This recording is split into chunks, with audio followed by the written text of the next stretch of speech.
من الشيطان الرجيم. بسم الله الرحمن الرحيم. ولا يضار كاتب ولا شهيد وإن تفعلوا فإنه فسوق بكم واتقوا الله ويعلمكم الله والله بكل شيء عليم. وإن كنتم على سفر ولم تجدوا كاتبا فرهان مقبوضة فإن أمن بعضكم بعضا فليؤد الذي اؤتمن أمانته وليتق الله ربه ولا تكتموا الشهادة ومن يكتمها فإنه آثم قلبه والله بما تعملون عليم. لله ما في السماوات وما في الأرض وإن تبدوا ما في أنفسكم وتخفوه يحاسبكم به الله فيغفر لمن يشاء ويعذب من يشاء والله على كل شيء قدير. آمن الرسول بما أنزل إليه من ربه والمؤمنون كل آمن بالله وملائكته وكتبه ورسله لا نفرق بين أحد من رسله وقالوا سمعنا وأطعنا غفرانك ربنا وإليك المصير. لا يكلف الله نفسا إلا وسعها لها ما كسبت وعليها ما اكتسبت ربنا لا تؤاخذنا إن نسينا أو أخطأنا ربنا ولا تحمل علينا إصرا كما حملته على الذين من قبلنا ربنا ولا تحملنا ما لا طاقة لنا به واعف عنا واغفر لنا وارحمنا أنت مولانا فانصرنا على القوم الكافرين. صدق اللہ العظیم. محترم حضرات، سامعین کرام، حاضرین مسجد، عزیزوں اور بزرگوں، یہ قرآن مقدس کے تیسرے پارے کی سورہ بقرہ کی وہ آیتیں ہیں جن کا تعلق اس پارے کے 7ویں اور 8ویں رکوع سے ہے، اور یہ سورہ بقرہ کی آخری آیتیں ہیں. دعا کیجئے کہ اللہ تعالیٰ ان مقدس آیات کی روشنی میں صحیح اور سچی بات عرض کرنے کی توفیق نصیب فرمائے اور ہم سب کو عمل کرنے کی توفیق عطا فرمائے. اس سے پہلے کی جو آیت تھی اس آیت کا نام ہے آیت مدائنہ. آیت مدائنہ یہ آیت قرآن پاک کی سب سے طویل، سب سے لمبی، سب سے بڑی آیت. اس سے بڑی کوئی آیت قرآن میں نہیں ہے. کس اعتبار سے؟ حروف کے اعتبار سے، کلمات کے اعتبار سے سب سے بڑی آیت آیت مدائنہ. اور عظمت کے اعتبار سے سب سے بڑی آیت آیت الکرسی ہے. اور یہ دونوں آیتیں سورہ بقرہ میں ہیں. آیت مدائنہ میں ادھار لین دین کے جو مسائل ہیں، احکام ہیں، وہ اللہ تعالیٰ نے کھول کھول کر بیان فرمائے. ان میں سب سے پہلی چیز یہ بتائی، جب کوئی ادھار معاملہ کرو تو اس میں پہلی چیز یہ ہے کہ مدت متعین ہونا چاہیے کہ اس وقت میں ہم یہ تمہارا پیسہ واپس کریں گے. اگر پیسہ ہے، اگر اس نے کوئی چیز خریدی، گیہوں خریدے، دھان خریدے، آم خریدے، پھل خریدے، اور کہا یہ پیسے آپ رکھ لیجئے، اور اس نے کہا 2 مہینے کے بعد ہم آپ کو اتنے دھان دیں گے یا اتنے گیہوں دیں گے. اس کو کہتے ہیں بیع سلم. بیع سلم کا مطلب ہوتا ہے پیسہ نقد دیا جا رہا ہے اور جس چیز کو خریدنا ہے وہ ادھار ہے. اس کو کہتے ہیں بیع سلم۔ تو چاہے وہ سودا آدمی ادھار خریدے اور چاہے آدمی پیسہ کسی کو دیا ہو، قرض ویسا ہو، چاہے پیسے کے بدلے میں پیسہ ادا کرنا ہو، چاہے پیسے کے بدلے میں سامان دینا ہو، ادھار بہرحال جو بھی ہے، قرآن نے کیا کہا؟ اس میں ایک مدت مقرر ہونا چاہیے۔ اس لیے کہ اگر مدت مقرر نہیں ہوگی تو جھگڑا ہو سکتا ہے آپس میں۔ ایسی شرطیں لگانا جس سے جھگڑا ہو، اس بیع کو بیع فاسد کہا جاتا ہے شریعت میں۔ وہ ٹھیک نہیں ہے، وہ کاروبار اچھا نہیں جس میں جھگڑا ہو۔ اگر آپ رکشے پہ بیٹھے تو پہلے سے طے ہونا چاہیے کتنے پیسے لیں گے آپ، کتنے پیسے دیں گے آپ۔ یہ نہیں جب آپ منزل پہ پہنچے اور اس نے کہا کہ 25 روپے ہوئے، آپ نے کہا جی نہیں ہم تو 10 دیں گے، اب جھگڑا ہو رہا۔ شریعت نے اس کو پسند نہیں کیا۔ پہلے سے وضاحت ہو جائے۔ اسی طرح مدت کی وضاحت پہلے سے ہو، 6 مہینے کے بعد، 2 مہینے کے بعد، 1 مہینے کے بعد۔ اور دوسری چیز کیا بتائی؟ جب ایسا معاملہ کیا کرو تو اسے لکھ لیا کرو۔ یہ قرآن نے اس وقت لکھنے کی طرف توجہ دلائی جب دنیا کو لکھنے کی طرف کوئی توجہ نہیں تھی۔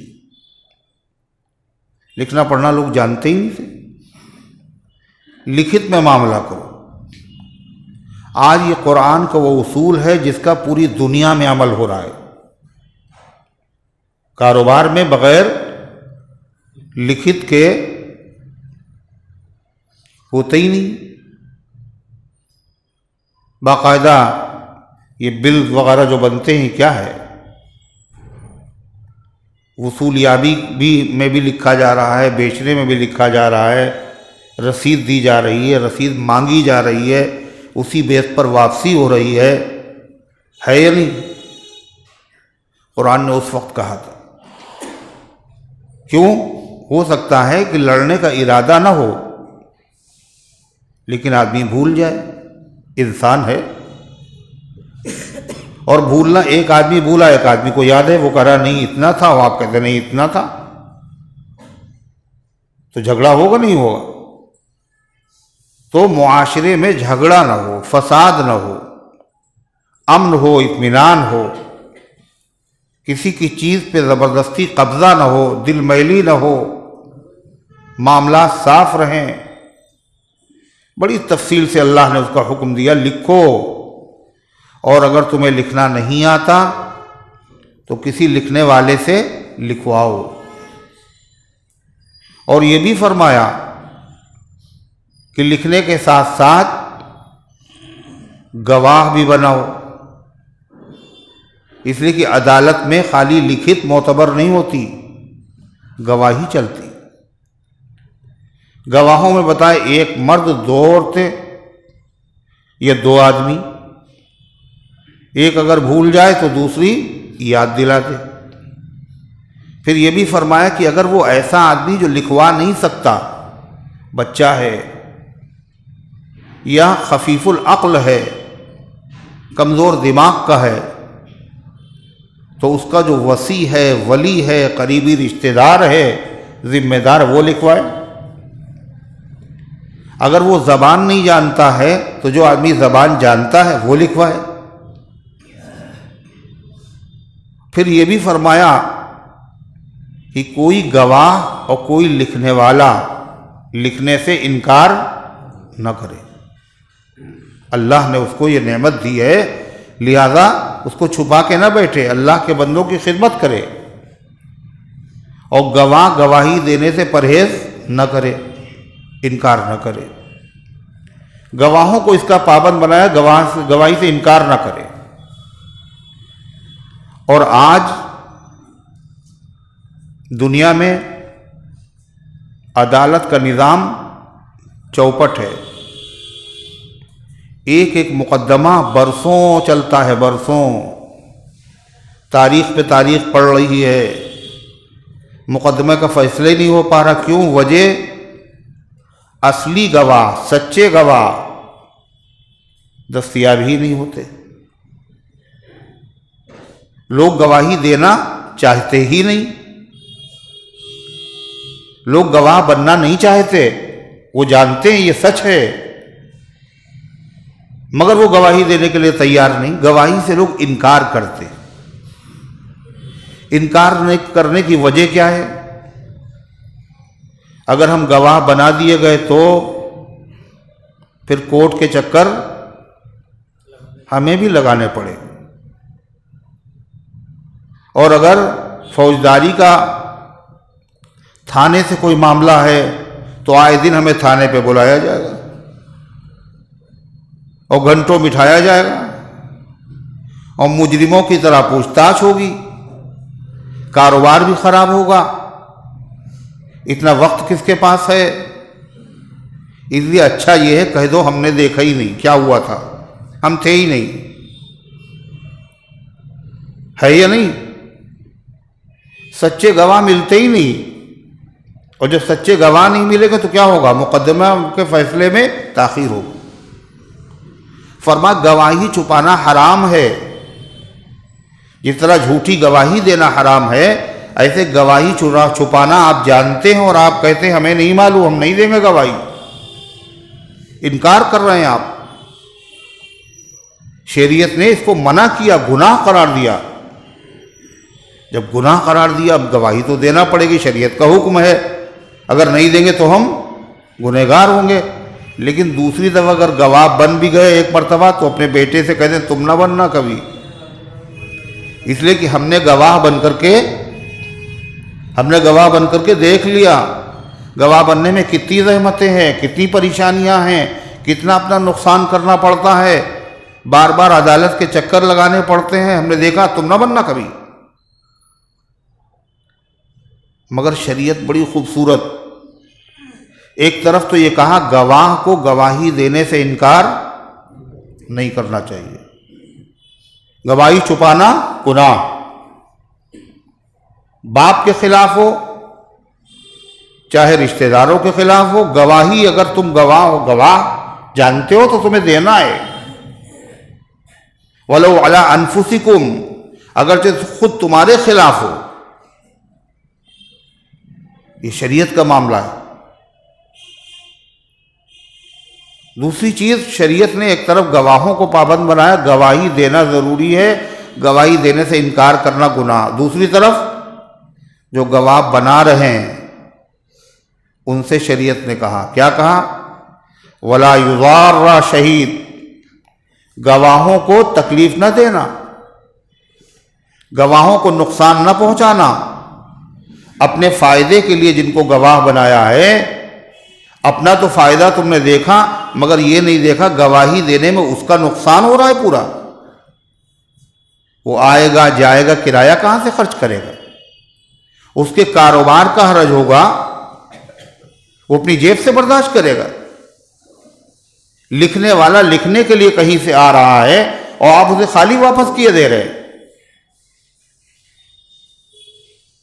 عجب ہے، قرآن میں ایک ایک چیز کے اوپر جو ہے وہ زور ہے، ایک ایک پہلو کے اوپر جو ہے قرآن پاک میں تنبیہ کی گئی، جس کے نتیجے میں کیا ہوتا؟ معاشرے میں حسن پیدا ہوتا ہے، کمال پیدا ہوتا ہے، ایک ایک چیز۔ اب پتہ یہ چلا کہ آپ نے بلا تو لیا ان کو، لیکن کھانا کھلا دیا آپ نے خالی، اور اس کے بعد آپ نے کرایہ دے دیا، چلے گئے۔ تو کیوں آدمی آپ کے مقدمے میں گواہی دے؟ اس کا جتنا حرج ہوا ہے، جتنا نقصان ہوا ہے، اس نقصان کا بھی انتظام کیجیے۔ گواہوں سے کہا تم بھی نقصان نہ پہنچانا۔ گواہوں کا نقصان کیا ہے؟ گواہی میں گڑبڑی کر دینا۔ کاتب کا نقصان کیا؟ لکھنے میں گڑبڑی، تم بھی نہ کرنا۔ اور جنہوں نے گواہ بنایا ہے ان سے کیا کہا؟ گواہوں کو نقصان نہ پہنچانا، اپنے فائدے کے لیے ان کے نقصان کو گوارا کرنا یہ بھی جائز ہے۔ جب دونوں طرف سے مان لو گواہ سے کہہ دیا گواہی دینا ضروری، جس نے گواہ بنا اس سے کہا ان گواہوں کا خیال کرنا ضروری، تو اسلامی عدالتوں میں سچے گواہ مل جاتے تھے، اور جب مل جاتے تھے تو پھر مقدمہ لمبا نہیں چلتا تھا، بڑی جلدی فیصلے ہو جاتے تھے، مقدمے آتے ہی نہیں تھے۔ حضور پاک صلی اللہ علیہ وسلم نے اللہ تبارک و تعالیٰ کے کلام کو سنا کر اپنی تعلیمات کے ذریعے سے ایسا اللہ کا خوف دل میں پیدا کیا کہ گواہ کی ضرورت ہی نہیں پڑتی ہوتی تھی، آدمی خود ہی حاضر ہو جاتا تھا۔ اب زنا ہے، اگر شادی شدہ سے سرزد ہو جائے تو اس کی سزا کیا ہے؟ رجم، پتھروں سے مار مار کر کے اس کو ہلاک کر دیا جائے۔ جرم بڑا سنگین ہے اس کا، مگر یہ سزا ایسے نہیں جاری ہوگی، پہلے گواہ گواہی دیں، چونکہ یہ سزا بڑی خطرناک ہے۔ کوئی دشمنی میں بھی کسی پہ الزام لگا سکتا ہے اس کو مروانے کے لیے۔ شریعت کے انتظام دیکھیے، جرم سخت ہے، سزا سخت ہے، اس کا ثبوت بھی سخت ہے۔ کیا ثبوت ہے؟ 4 گواہ ہونا چاہیے، ہر معاملے میں 2 گواہ، یہاں 4 گواہ، اور 4 گواہ بھی کیسے؟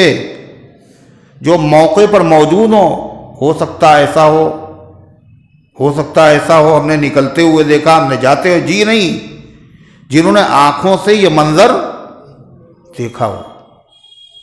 اور اگر ایسے گواہ نہ ملے،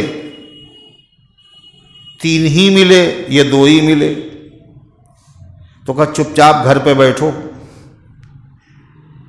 پردہ ڈالو، اللہ سے دعا کرو، اللہ ہدایت دے۔ اور اگر پھر بھی تم آ گئے حاکم کے پاس اور آپ نے گواہی دے دی فلاں نے زنا کیا، دوسرے گواہ کہاں ہیں؟ 4 ہونا چاہیے، کہاں ہیں؟ 4 تو ہیں نہیں۔ کہا پھر اب تمہاری خیریت نہیں۔ اگر 4 گواہ نہیں پیش ہو سکے تو پھر ہر گواہ جتنے 3 ہوں یا 2 ہوں، ہر ایک کے 80 کوڑے لگائے جائیں۔ جب تمہارے پاس اس کا ثبوت نہیں تھا تو تم آئے کیسے؟ ایک مسلمان کی عزت کا معاملہ، اس کی آبرو کا معاملہ، اس کی جان کا معاملہ، یہ ہے اسلام کا نظام۔ سیدنا حضرت فاروق اعظم رضی اللہ عنہ فرماتے ہیں صدیق اکبر کی عدالت میں تو 2 مہینے میں قاضی تھا، اور 2 مہینے گزر جاتے تو کوئی مقدمہ ہی نہیں آتا تھا۔ امن کا یہ عالم، اطمینان کا یہ عالم۔ تو اللہ تعالیٰ نے کیا فرمایا؟ وَلَا يُضَارَّ كَاتِبٌ وَلَا شَهِيدٌ، اور نہ نقصان پہنچایا جائے، نہ تکلیف دی جائے لکھنے والے کو، تمہارے کام سے آیا ہے، ولا شہید، اور نہ گواہ کو۔ آج کل لوگ اپنا کام تو نکال لیتے ہیں، مگر وہ بیچارہ آیا کیسے؟ اس کی خیریت نہیں پوچھتے، اس کا خیال نہیں کرتے۔ فرمایا وَإِن تَفْعَلُوا، اور اگر تم نے گواہوں کو نقصان پہنچایا، کیوں؟ اب تو گواہ بن گیا بیچارہ، اب اگر وہ گواہی نہیں دے گا تو اس کے خلاف وارنٹ جاری ہوگا۔ آپ گواہ بن گئے، آپ گواہی کے لیے آ کیوں نہیں رہے؟ اس لیے اللہ تعالیٰ فرماتا ہے وَإِن تَفْعَلُوا، اور اگر تم ایسا کرو گے، گواہوں کو نقصان پہنچاؤ گے، تکلیف پہنچاؤ گے، فَإِنَّهُ فُسُوقٌ بِكُمْ، دنیا کی عدالت میں چاہے سزا نہ ملے، لیکن یہ تمہاری طرف سے گناہ ہے، یہ گناہ کا فَإِنَّهُ فُسُوقٌ بِكُمْ، یہ تمہاری طرف سے گناہ کا عمل ہے۔ وَاتَّقُوا اللَّهَ، اور اللہ سے ڈرو۔ یہاں عدالت میں اگر بچ گئے تو اللہ کی عدالت میں نہیں بچو۔ وَيُعَلِّمُكُمُ اللَّهُ، اور اللہ تمہیں سکھاتا ہے دین کی باتیں، دنیا کی باتیں، یہ کاروبار کرنا، کاروبار میں گواہ بنانا، اس کے بعد اس کو لکھ لینا، یا گواہوں کو نقصان نہ پہنچانا، یا گواہ سے کہنا تم سچی گواہی دینا اور انکار نہ کرنا، یہ سب کیا ہے؟ دین کی باتیں بھی ہیں اور دنیا کی باتیں بھی ہیں۔ اللہ تعالیٰ تمہیں سکھاتا ہے۔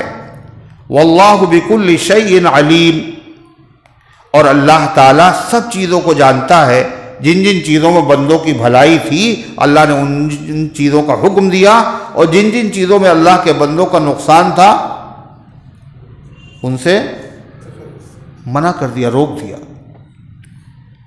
پھر اللہ تعالیٰ نے فرمایا وَإِن كُنتُمْ عَلَى سَفَرٍ، اور اگر تم سفر میں ہو، مسافر ہو، اور وہاں کسی سے ادھار تمہیں لینا پڑ جائے، ایسے حالات آتے تھے اور اب بھی آ سکتے ہیں، بھیک تو مانگیں گے نہیں، ادھار کسی سے لے لیں، عزت دار آدمی۔ اگر تم سفر میں ہو اور تمہیں کسی سے لین دین کرنا ادھار، وَلَمْ تَجِدُوا كَاتِبًا، اور وہاں کوئی لکھنے والا بھی نہ ملے، تو اب کیا کریں؟ سامنے والا آپ پہ بھروسہ کیسے کرے گا کہ آپ ہمارا پیسہ دیں گے؟ آپ مسافر آدمی ہیں، ہم آپ کو جانتے نہیں ہیں، ضرورت آپ کو پڑی ہے، آپ مانگ رہے ہیں، ہم آپ کو دے دیں تو ضمانت کیا ہے، گارنٹی کیا ہے؟ تو اللہ تعالیٰ نے اس کا طریقہ کیا بتایا؟ گروی رکھنا۔ کیا ہے؟ گروی رکھنا۔ پیسہ دے دو اور یہ میری چیز ہے، اس کو اپنے پاس رکھ لو۔ جب ہم پیسہ واپس کریں تو ہماری چیز، اس کو کیا کہتے ہیں؟ رہن عربی میں کہتے ہیں، اور ہماری زبان میں اس کو کہتے ہیں گروی۔ اس میں بھی اسلام کیا کہتا ہے؟ یہ تو روزمرہ مسلمان غیر مسلم سبھی کرتے ہیں۔ مکان گروی رکھے جاتے ہیں، زیور گروی رکھے جاتے ہیں، جائیداد رکھی جاتی ہے، کاہے کے لیے؟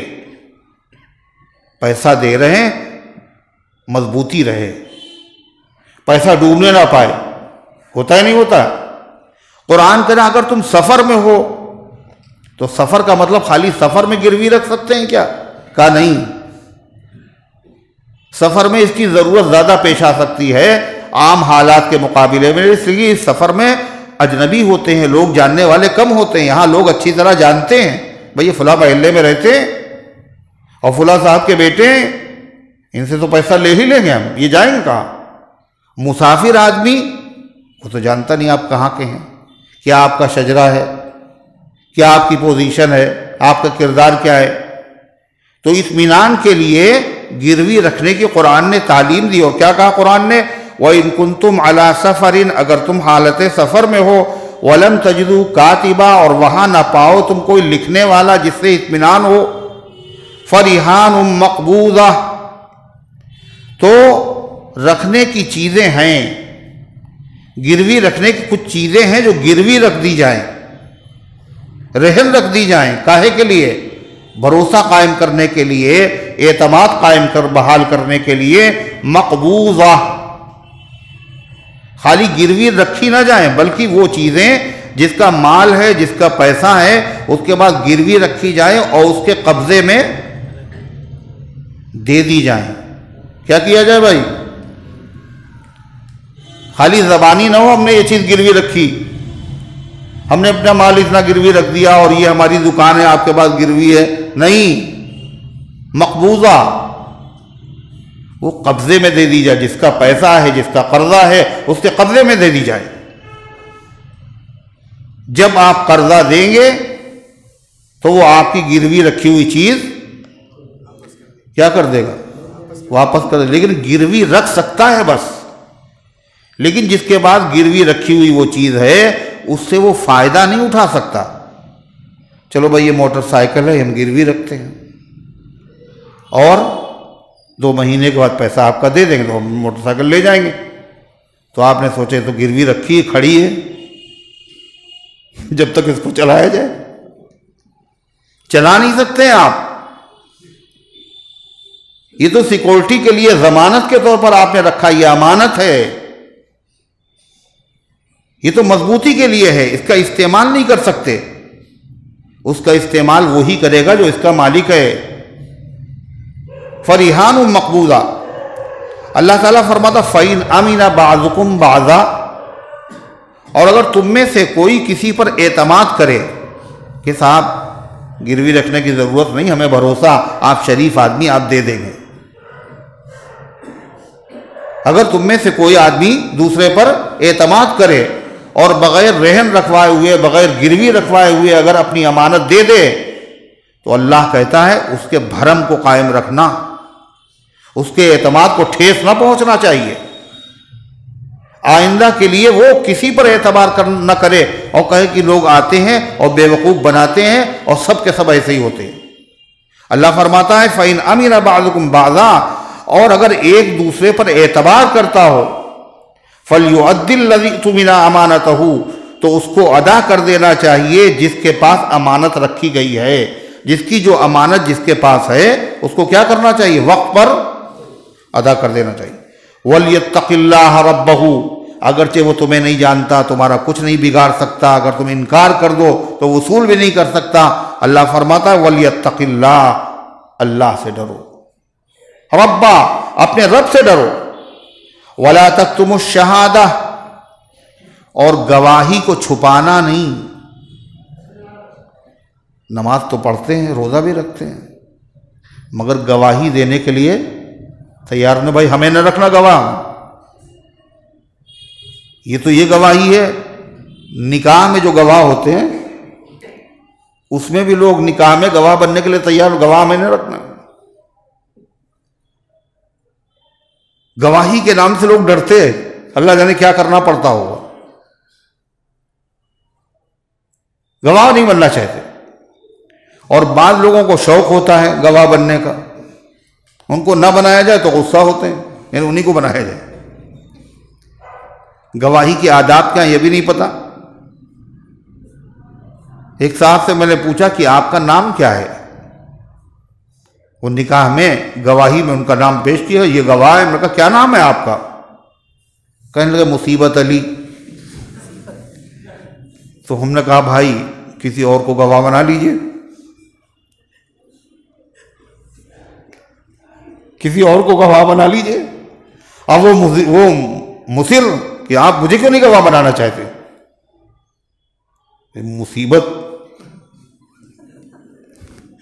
مصیبت سوچیے۔ تو ہم نے کہا کہ وہ جو ہے،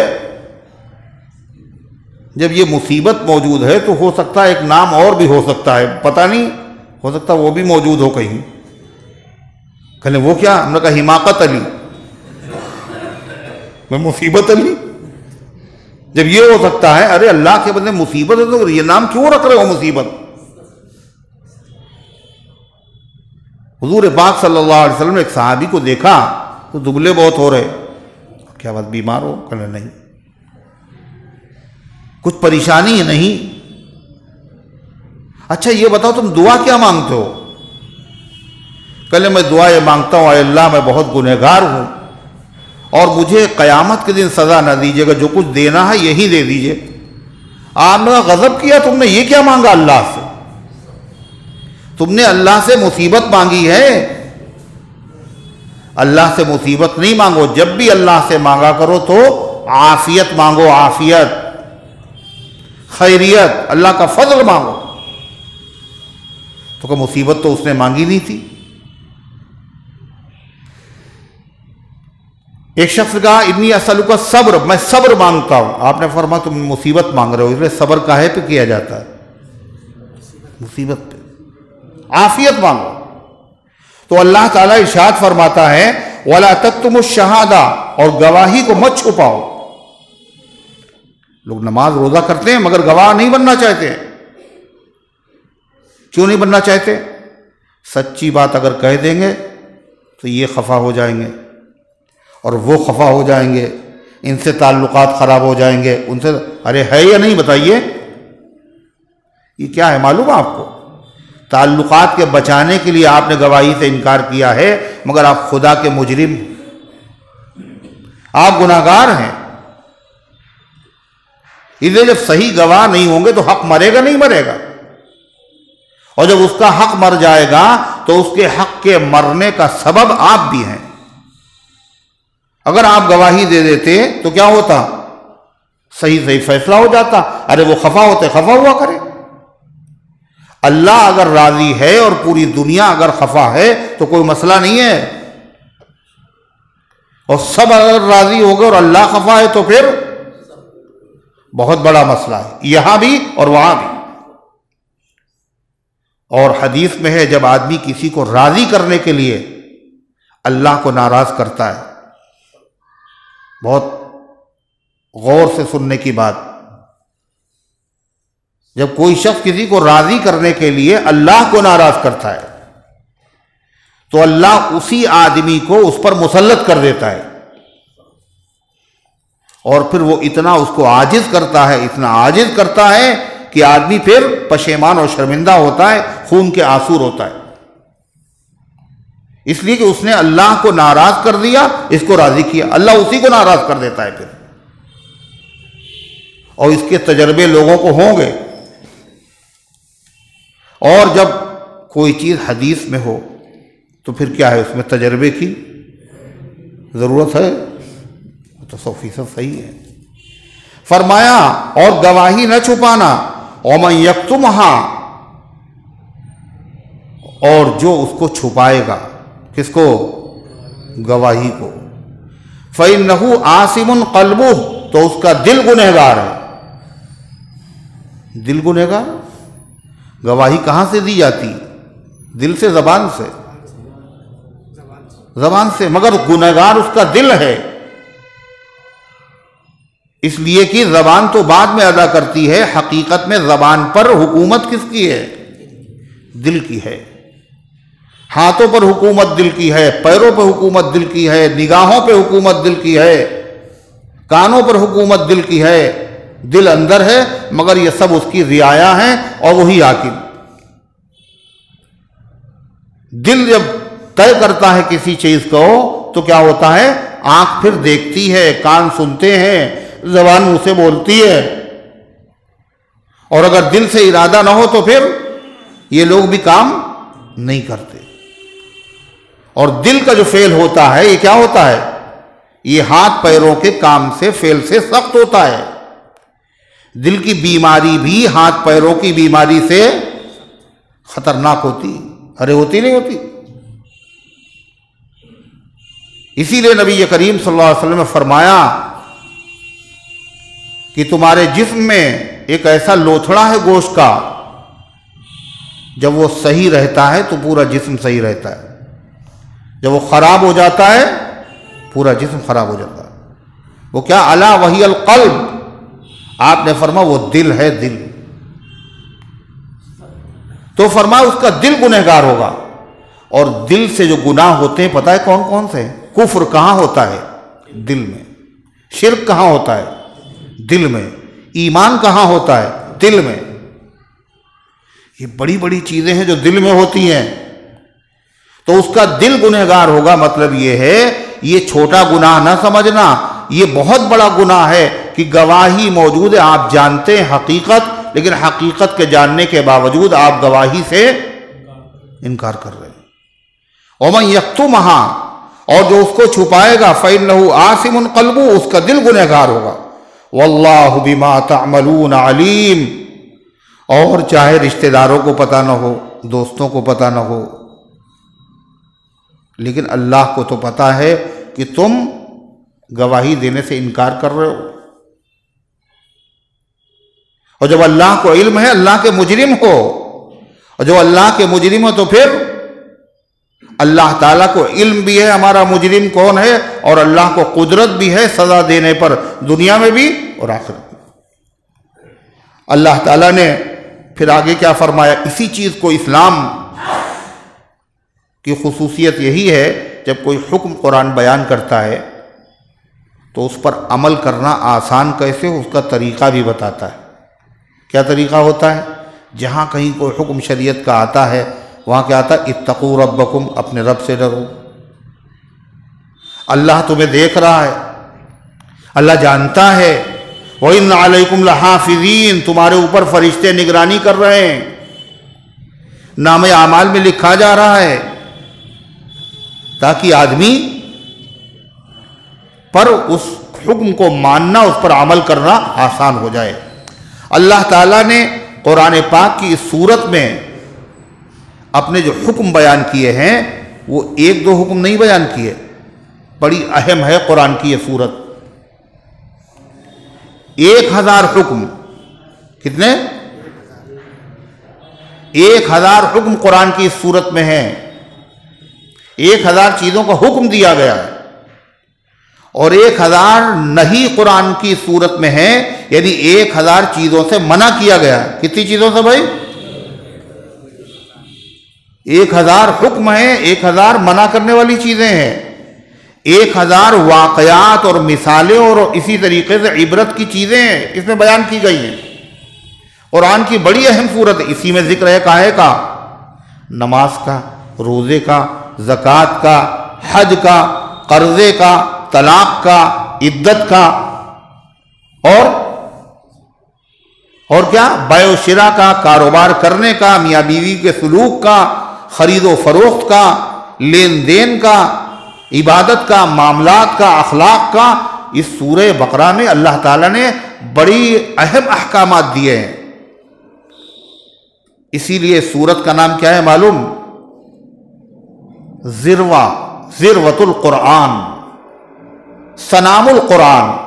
سنام کہتے ہیں اونٹ کی اوپر جو ہڈی ہوتی پیٹھ کے اوپر ابھری ہوئی، سب سے اونچی وہی ہوتی۔ تو قرآن کا کیا ہے؟ یہ سنام ہے، ذروہ ہے، اعلیٰ درجے کا حصہ ہے سورہ بقرہ۔ اسی لیے آپ صلی اللہ علیہ وسلم نے کیا فرمایا؟ اس کو پڑھا کرو، اور فرمایا اس کا پڑھنا باعث برکت ہے، اس کا چھوڑنا باعث حسرت ہے، اور جو اس کو پڑھتا ہے اس پر اہل باطل کا زور نہیں چلتا، جو اس کو پڑھتا رہتا ہے اس پر جادوگروں کا جادو اثر انداز نہیں ہوتا۔ کون سی صورت ہے وہ؟ یہ جہاں پڑھی جاتی ہے وہاں شیاطین اور جن کا قیام نہیں رہ سکتا۔ تو غرضے کی اتنے احکامات قرآن کریم کی صورت میں دیے گئے۔ آگے اللہ تعالیٰ کیا فرما رہا ہے سنو، وَلِلَّهِ مَا فِي السَّمَاوَاتِ وَمَا فِي الْأَرْضِ، اللہ ہی کا ہے وہ سب جو آسمانوں میں ہے اور جو زمین میں۔ اللہ ہی کا مطلب اللہ کا پیدا کیا ہوا ہے اور اللہ کی ملکیت میں ہے۔ کون مالک ہے اس کا؟ اللہ ہی مالک ہے اور اللہ ہی اس کا خالق ہے۔ جو کچھ آسمان و زمین کے بیچ میں ہے وہ سب اللہ کا ہے۔ مطلب جو آسمان و زمین کے بیچ میں وہ تو اللہ کا ہے، مگر آسمان اللہ کا نہیں ہے۔ بولو نہیں، زمین بھی اللہ کی، آسمان بھی اللہ کا۔ آسمان و زمین کے بیچ میں جتنی مخلوقات ہیں یہ سب کے سب اللہ کی مملوک ہیں اور اللہ کی مخلوق ہیں۔ ایک بات۔ دوسری بات، جب کوئی کسی چیز کا مالک ہوتا ہے تو اس کو اپنی مملوکہ چیز میں ہر طرح کا تصرف کرنے کا حق ہوتا ہے نہیں ہوتا؟ جو مالک ہوتا ہے وہ جو چاہے اس کو بیچے، چاہے اس کو رکھے، چاہے کسی کو یوں ہی دے دے، چاہے مسجد میں دے دے، چاہے صدقہ کر دے، ہوتا ہے نہیں ہوتا؟ آپ جس پلاٹ کے مالک ہیں آپ کو پورا حق ہے کہیں کے اوپر آپ باتھ روم بنائیں، کہیں کے اوپر آپ کچن بنائیں۔ آپ سے پلاٹ یہ نہیں کہہ سکتا آپ نے میرے اوپر باتھ روم کیوں بنایا، کہہ سکتا ہے وہ؟ کچن یہاں کیوں ہے؟ مالک ہے جس چیز کا، وہ جہاں پہ جو چاہے تصرف کریں۔ تو اللہ نے پہلے کیا کہا؟ یہ ہم نے جو حکم نازل کیے ہیں، کچھ چیزوں سے منع کیا ہے، کچھ چیزوں سے روکا ہے، خوب اچھی طرح سمجھ لو۔ اللہ ہی کا ہے وہ سب جو آسمانوں میں ہے، جو زمین میں ہے، اور اللہ ہی سب کا مالک ہے۔ لہذا اللہ کو اپنی مملوکہ چیزوں میں ہر طرح کا تصرف کرنے کا حق حاصل ہے، اور اس کو اپنی مخلوق کے بارے میں ہر طرح کا قانون بنانے کا، جاری کرنے کا حق۔ کوئی بھی قانون ظلم نہیں ہے اللہ کی طرف سے، جو چاہے کرے۔ پھر اللہ تعالیٰ نے آگے کیا کہا؟ اب قانون سنا رہا ہے خدا، میرا قانون سنو۔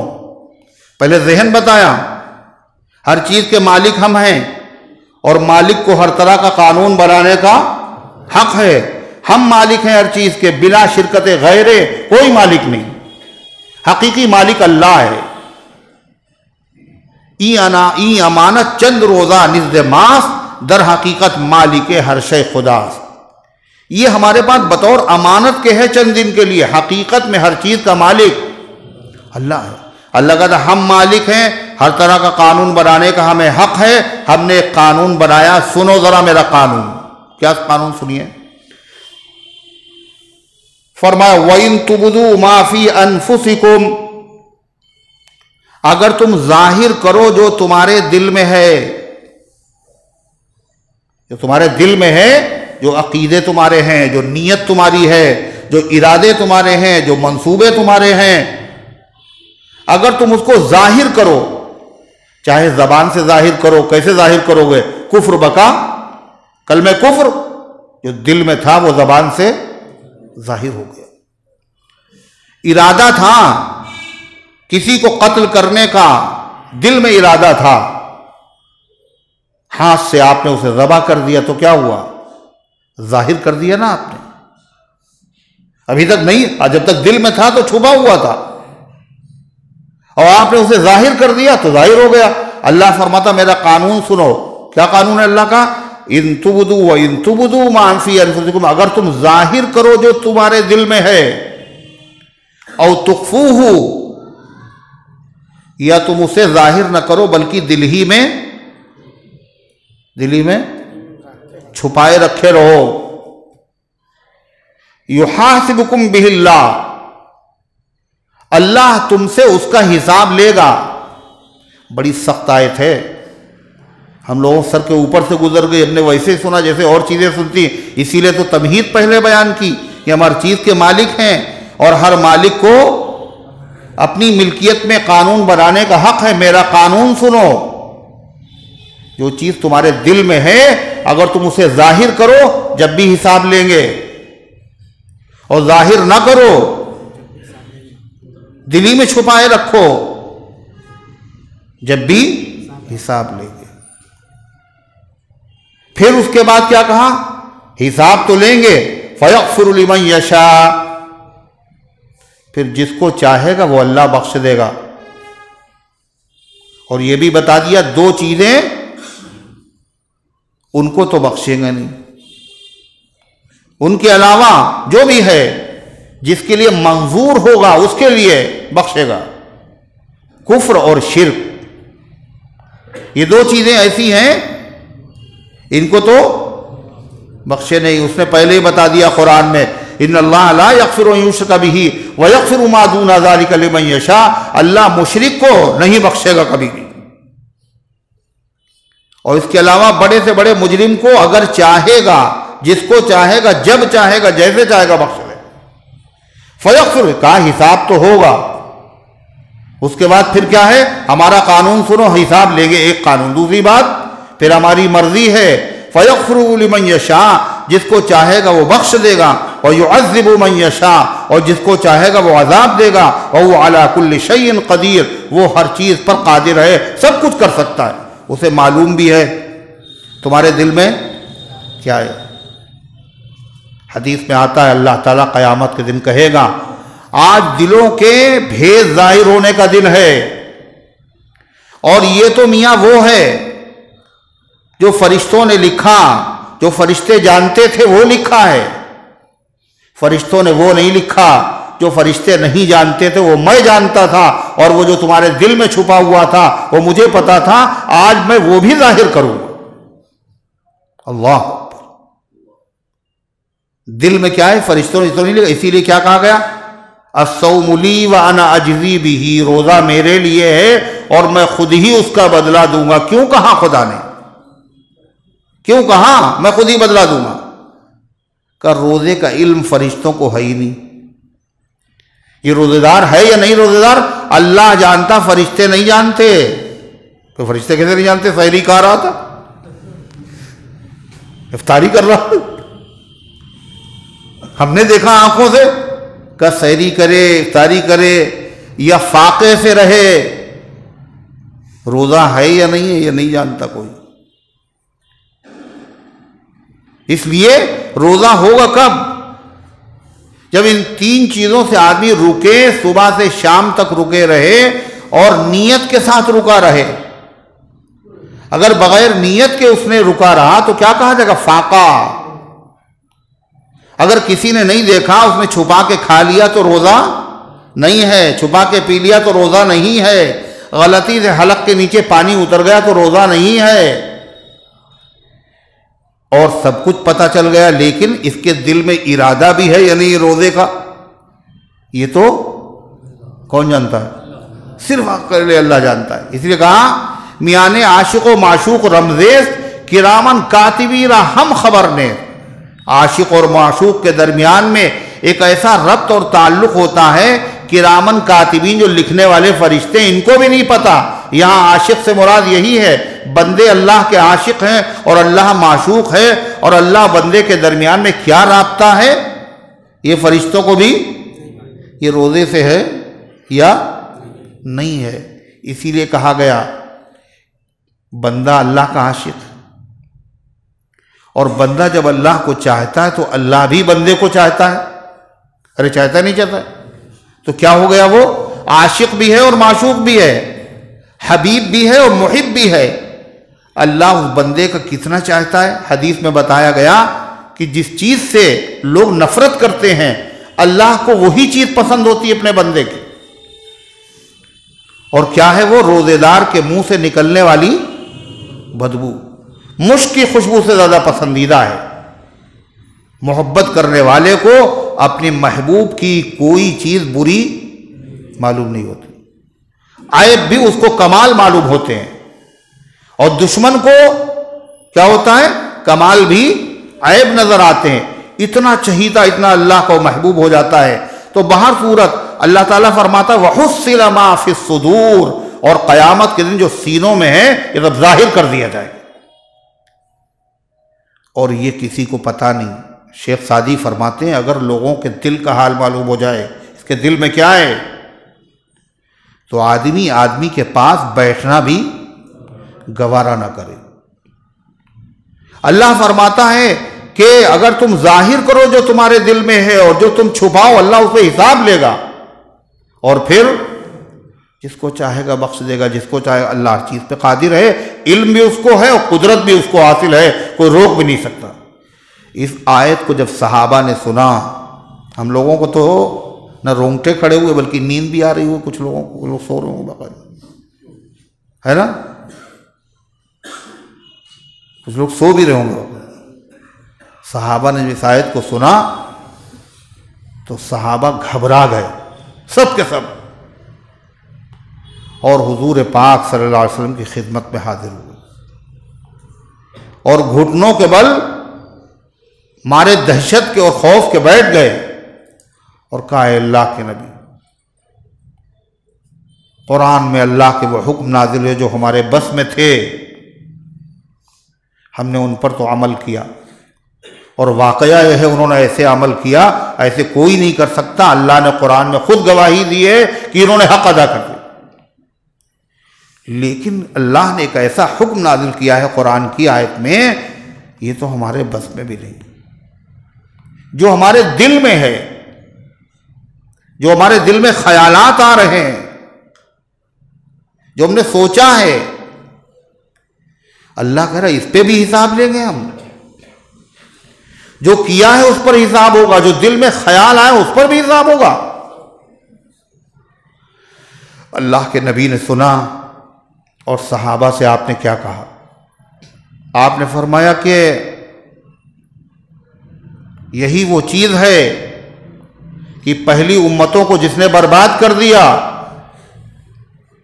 کہ اللہ کا حکم انہوں نے سنا اور اس کے بعد کیا کہا؟ سمعنا وعصینا، ہم نے سنا اور ہم مانیں گے نہیں، ہم سے نہیں ہو پائے گا۔ کون؟ بنی اسرائیل۔ موسیٰ یہ توریت کے جو حکم ہیں یہ تو بڑے سخت ہیں، ہم سے نہیں عمل ہو پائے گا ان پہ۔ اللہ تعالیٰ نے کیا کیا؟ کوہ طور کو ان کے اوپر جھکا دیا، بولو کرو گے عمل نہیں کرو گے؟ ہاں کریں۔ تم بھی یہی کہہ رہے ہو کہ جو اللہ جو ہمارے بس میں تھا اس پہ عمل کیا، جو بس میں نہیں اللہ نے اس کا حکم دیا ہے، یہ تم نے کیوں کہا؟ تم کو کہنا چاہیے کیا؟ اللہ کا چاہے جتنا سخت حکم نازل ہو، چاہے جتنا سخت حکم نازل ہو، تمہیں تو یہی کہنا چاہیے کیا؟ سمعنا واطعنا، اے اللہ ہم نے سن لیا، ہم نے مان لیا، اے اللہ ہم نے سن لیا، ہم نے جان و دل سے قبول کر لیا۔ صحابہ کا معاملہ کیا تھا؟ حضور جو کہہ دیں سب کے سب کہنے لگے سمعنا و اطعنا، سمعنا و اطعنا، اے اللہ ہم نے سن لیا، ہم نے مان لیا۔ سخت ہو جب صحابہ نے یہ کہا تو اللہ نے قرآن پاک میں ان کی تعریف کی، آگے کی آیت میں صحابہ کی تعریف کی، نبی کی تعریف کی، اور پھر بتایا کہ اس آیت کا مطلب کیا ہے۔ وہ مطلب نہیں جو تم نے سمجھا ہے، وہ مطلب نہیں جو سمجھا ہے۔ یہاں تو کیا بتایا گا؟ اس سے کیا پتا چلا؟ قرآن کو اگر آپ چاہیں کہ ڈکشنری کے ذریعے سے سمجھ لیں، آپ عربی کے ماہر ہو، آپ سمجھ لیں، نہیں سمجھ سکتے آپ جب تک قرآن کے ساتھ قرآن کا سمجھانے والا نہ ہو۔ اللہ کے نبی کو معلوم تھا، مگر پھر بھی آپ نے وحی کا انتظار کیا کہ دیکھیں اللہ تعالیٰ کا کیا حکم آتا ہے۔ اللہ تعالیٰ کا حکم آیا، اللہ نے نبی کی تعریف کی اور صحابہ کی تعریف کی، اور اللہ تعالیٰ نے کیا فرمایا؟ آگے آنے والی آیت میں اللہ تعالیٰ نے فرمایا کہ یہ ان چیزوں کے بارے میں ہے جن چیزوں کا تمہیں اختیار ہے، جو تمہارے بس میں ہیں، اور جو چیزیں تمہارے بس میں نہیں ہیں ان کے بارے میں اللہ تعالیٰ نہ حساب لے گا اور نہ اللہ تعالیٰ اس پر سزا دے گا۔ بس میں کیا ہے؟ ارادے کے ساتھ کفر کرنا پکا ارادہ ہے، ارادے کے ساتھ شرک کرنا، ارادے کے ساتھ کسی کو نقصان پہنچانے کا پکا ارادہ کرنا۔ شراب کا دل شراب پی نہیں ہے، شراب پینے کا پکا ارادہ ہے، جوا کھیلنے کا پکا ارادہ ہے، زنا کرنے کا پکا ارادہ ہے، لیکن مجبوری تھی کہ کر نہیں پائے۔ اگر کر لیتے تو کرنے کا بھی گناہ لکھا جاتا، لیکن چونکہ ارادہ تمہارا تھا پکا، وہ تو مجبوری میں تم نہیں کر سکے، اس لیے اس ارادے پر اللہ کے وہاں پکڑ ہوگی۔ ایک ہے دل میں خیال کا آنا اور گزر جانا، اس کو کہتے وسوسہ۔ اچھی طرح سمجھیے، دل میں خیال آیا اور گزر گیا، گناہ کا خیال آیا گزر گیا۔ آدمی جو ہے روزے سے ہے اور اس کو یقین ہے اور بالکل کامل پیئیں گا نہیں پانی، مگر طبیعت جی چاہ رہا ہے کہ ٹھنڈا پانی پیتے، دل میں خیال آیا، بس خیال آنے پہ گناہ نہیں ہوگا۔ بعض خیالات تو ایسے ہیں کہ آدمی ان کو روکتا ہے تو اتنی زیادہ، اور آتے انسان کی فطرت ہے۔ انہوں نے کہا کہ دیکھیے صاحب یہ ڈھیلا ہے، آپ یہ وظیفہ رات میں پڑھیے گا، یہ صبح آپ کو سونے کا ملے گا۔ مٹی کا ڈھیلا ہے، یہ وظیفہ پڑھو گے تو صبح کاہے کا ہو جائے گا؟ سونے کا ہو جائے گا، مگر شرط ہے۔ کیا شرط ہے؟ بندر کا خیال نہ آنے پائے، بندر کا خیال نہ آنے پائے۔ اب روک کے دکھائیے بندر کا خیال، وہ تو آئے گا۔ تو ایسے وسوسے جو بس میں نہیں ہیں کہ ان پر مواخذہ نہیں ہوگا، لیکن جو باقاعدہ ارادہ کیا ہو، نیکی کا ارادہ کیا تو ارادہ کرنے پر ثواب، اور نیکی کر لے گا تو 10 گنا ثواب، 70 گنا ثواب، 700 گنا ثواب، اس سے زیادہ اللہ ثواب عطا فرمائے گا۔ لیکن برائی کا اگر اس نے ارادہ کیا، ارادہ کون سا والا کہ ارادے میں نام لکھوا دیا ہے،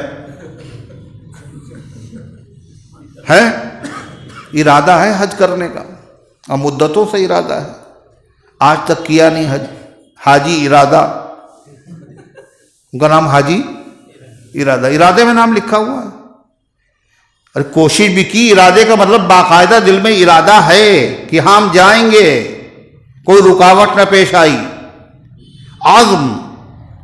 تو اگر نیکی کا ارادہ کرے گا تو کیا ہوگا؟ ثواب ملے گا، میٹر اس کا چلنے لگا۔ اور اگر نیکی کر لی تو پھر ثواب بڑھتا چلا جائے گا۔ برائی کا اس نے پکا ارادہ کیا ہے، برائی ابھی کی نہیں ہے، اس ارادے پر بھی مواخذہ ہوگا۔ اور اگر کر لے گا تو اور زیادہ ثواب ملے گا۔ برائی کا ارادہ تو اس پہ سختی ہو۔ اللہ تعالیٰ فرماتا ہے، بعض مفسرین نے کہا، ایک مطلب اور بتایا کہ اس آیت کا تعلق دو چیزیں ہیں، ایک انسان کے دل کی کچھ چیزیں ہیں اور کچھ چیزیں باہر سے ہیں۔ کہا کہ اس کا مطلب یہ ہے کہ جو احکامات دنیا کے جو احکامات ہیں ان میں یہ آیت نازل ہوئی ہے، یعنی اس سے اس کا تعلق نہیں۔ مثال کے طور پر جیسے طلاق ہے، نکاح ہے، غلام کو آزاد کرنا ہے اور نکاح ہے، طلاق ہے، غلام کو آزاد کرنا ہے، کسی چیز کو بیچنا ہے، خریدنا ہے، تو خالی آپ ارادہ دل میں رکھتے ہیں تو کیا ہوگا؟ طلاق ہو جائے گی طلاق۔ نکاح کا ارادہ دل میں ہے تو یہ نکاح ہو جائے گا؟ 50 مرتبہ دل میں خیال آئے کاہے طلاق کا، مگر طلاق ہوگی نہیں۔ کب تک نہیں ہوگی؟ ما لم یتکلم، جب تک زبان سے نہیں کہے۔ آخرت سے اس کا تعلق ہے، آخرت میں اگر تم نے ارادہ کیا ہے تو اس کے اوپر مواخذہ ہوگا، مگر دنیا میں ان چیزوں پر کوئی حکم شریعت کا مرتب نہیں ہوگا۔ اللہ تعالیٰ فرماتا، ایک حدیث میں آتا ہے، حضور صلی اللہ علیہ وسلم نے فرمایا، اِنَّ اللَّهَ تَجَاوَزَ عَنْ أُمَّتِي، اللہ نے میری امت سے معاف کر دیا۔ کیا معاف کر دیا؟ مَا تَحَدَّثَتْ بِهِ نَفْسُهَا، وہ خیالات جو اس کے دل میں آئیں، مَا لَمْ يَتَكَلَّمُوا أَوْ يَعْمَلُوا بِهِ، جب تک کہ وہ اپنی زبان سے نہ کہہ ڈالیں اور جب تک کہ وہ اس پر عمل نہ کر لیں۔ ایک حدیث میں آتا ہے، نبی کریم صلی اللہ علیہ وسلم کے صحابہ تشریف لائے اور کہا، حضور بڑے برے خیالات آتے دل میں، اتنے گندے خیالات، اتنے وسوسے آتے ہیں کہ آپ کے سامنے ہم ان کو زبان سے نقل نہیں کر سکتے، اتنے گندے ہیں وہ، اے اللہ کے نبی مجھے جل کر راکھ ہو جانا، کوئلہ ہو جانا گوارا ہے، مگر آپ کے سامنے ان کو ہم ادا نہیں کر سکتے۔ ایسے خیالات آتے، تو آپ صلی اللہ علیہ وسلم نے فرمایا، اوقد وجدتموہ، کیا واقعی ایسے خیالات آتے؟ بلا یا رسول اللہ، ہاں۔ آپ نے فرمایا، ذاک صریح الایمان، یہ تو کھلا ہوا ایمان ہے۔ تو ڈر رہے تھے، اللہ کے نبی نے فرمایا کھلا ہوا ایمان ہے۔ مطلب کھلا ہوا ایمان کا، یہ الٹے سیدھے جو خیالات آ رہے ہیں اور آپ کو ان کی وجہ سے اچھا بھی نہیں لگ رہا، آپ کو بہت پریشانی ہو رہی ہے، اندر اندر آپ گھٹ رہے ہیں، کہیں پکڑ نہ ہو جائے اللہ کی، برے برے خیالات کیوں آ رہے ہیں؟ برا سمجھ رہے ہیں آپ ان کو یا اچھا سمجھ رہے ہیں؟ برا سمجھ رہے ہیں، پریشان ہو رہے ہیں۔ لہذا یہ خیالات ان سے آپ راضی نہیں ہیں، آپ ان کو برا سمجھ رہے ہیں، یہ ایمان کی علامت ہے۔ اگر ایمان نہ ہوتا تو ایسے نہ معلوم کتنے خیالات کیا لوگ کر ڈالتے ہیں وہ کام، اس کو بھی برا نہیں سمجھتے ہیں۔ یہ ایمان کی علامت ہے کہ خیالات تک سے دل کے اندر تنگی اور وحشت ہو رہی ہے۔ آپ نے فرمایا ذاک صریح الایمان، کیوں؟ حقیقت میں یہ شیطان کی طرف سے ہے، اور شیطان ہے ڈاکو، اور ڈاکو ڈاکہ کہاں ڈالتا ہے؟ ایسے مکان میں جہاں کچھ ہو نہ، اس کو معلوم اس میں کچھ نہیں، وہیں ڈاکہ ڈالتا ہے نا؟ کہاں ڈالتا ہے؟ یہاں پتہ یہاں مال ہے، تو کہاں ایمان کیا ہے؟ یہ مال ہے مومن کا۔ شیطان ایمان کا ڈاکو ہے، یہ وہیں ڈاکہ ڈالتا، وسوسے وہیں پیدا کرتا ہے جہاں ایمان ہوتا ہے۔ جہاں ایمان نہیں ہوتا وہاں اس کو محنت کرنے کی ضرورت ہے نہیں، یہ تو ویسے ہی ہمارے ان کے اوپر محنت کر کے کیا کریں، ہے نا؟ تم تو یوں بھی میرے ہو اور تم پر جادو ٹونا کیا؟ شیطان کہتے تو ہمارے چیلے ویسے ہی ہیں، اب ان کو ہم پھنسا کے ان کو پر محنت کرنے کی ضرورت کیا ہے، تو ویسے ہی ہمارا کام کر رہے ہیں۔ اس لیے شیطان کیا کرتا ہے؟ وسوسے کہاں ڈالتا ہے؟ اللہ والوں کے دلوں میں ڈالتا ہے، ایمان والوں نمازیوں کے دل میں، بے نمازی کے دل میں نہیں۔ اب نمازی کے دل میں چھیٹ پڑ گئی ہے، اب لگتا ہے یہ سوکھا رہ گیا کچھ تھوڑا سا، اب نماز میں خیال لگتا وضو ہوا نہیں، کونی سوکھی رہ گئی لگتا ہے، یہ ابھی وضو ہوا نہیں، کلی کرنا تم بھول گئے لگتا ہے۔ شیطان یہ وسوسے پیدا کرتا ہے۔ اور بڑے بڑے لوگوں کے دل میں، حضرت مولانا رشید احمد صاحب گنگوہی رحمۃ اللہ علیہ وضو کر کے آئے، بہت بڑے عالم قطب الاقطاب، اور ان کے دل میں خیال آیا کہ تمہاری کوہنی جو ہے وہ خشک رہ گئی. خیر گئے پھر سے جو ہے اپنے دھویا اس کو قاعدے سے، پہلے داہنی کوہنی کے بارے میں، پھر جیسے آئے تو پھر خیال آیا تمہاری الٹا والا ہاتھ جو ہے اس کی کوہنی سوکھی رہ گئی لگتا ہے. کہنے اچھا حضرت آپ ہیں؟ شیطان کو کہا اچھا حضرت آپ ہیں، جائیے میں نہیں دھوتا، میں ایسے نماز پڑھوں گا، مجھے معلوم ہے تم پریشان کرنے آئے ہو. اب جب آدمی اس کی قدر نہیں کرتا تو شیطان کیا کرتا ہے، اس کے اوپر محنت کرنے سے کیا فائدہ. اور اگر آدمی نے اس پہ عمل کیا تو کہا اچھا صحیح جگہ پہ تیر بیٹھا ہے نشانے پہ. اب اس کے بعد اس نے اور پریشان کیا اور پریشان کیا اور پریشان کیا. تو اس کا علاج کیا، ادھر توجہ نہ دینا. خارش کھجلی، اس کا علاج کیا ہے؟ خارش کھجلی اس کا علاج ہے نہ کھجلانا. اگر کھجلاؤ گے تو پھر مرض بڑھے گا اور طبیعت آپ کی مانے گی نہیں، مزہ بھی آئے گا کھجلانے میں، بعد میں تکلیف ہوگی. گناہوں کا معاملہ بھی یہی، وسوسوں کا معاملہ کیا ہے، اس کی طرف دھیان نہ دینا، توجہ نہ دینا، اعوذ باللہ من الشیطان الرجیم پڑھ لینا. یہ عجیب بیماری ہے. اللہ ہماری اور آپ کی سب کی حفاظت فرمائے. اللہ نہ کرے کسی کو لگ جائے. گھروں میں جھگڑے ہو رہے، کہنے کیسے، مشترک فیملی ہے، سب لوگ رہتے ہیں، اور ٹنکی میں جو پانی ہے، کہتے جب جس دن جمعہ ہوتا ہے یا نہاتے ہیں پوری ٹنکی خالی، پوری ٹنکی خالی. اتنی دیر تک نہاتے کیوں؟ شیطان کہتا ابھی ٹھیک سے نہیں نہائے. سارا پانی ختم، گھر والے سب پریشان. وضو کر رہے ہیں، جماعت پوری ہو گئی، وضو نہیں ہو پایا.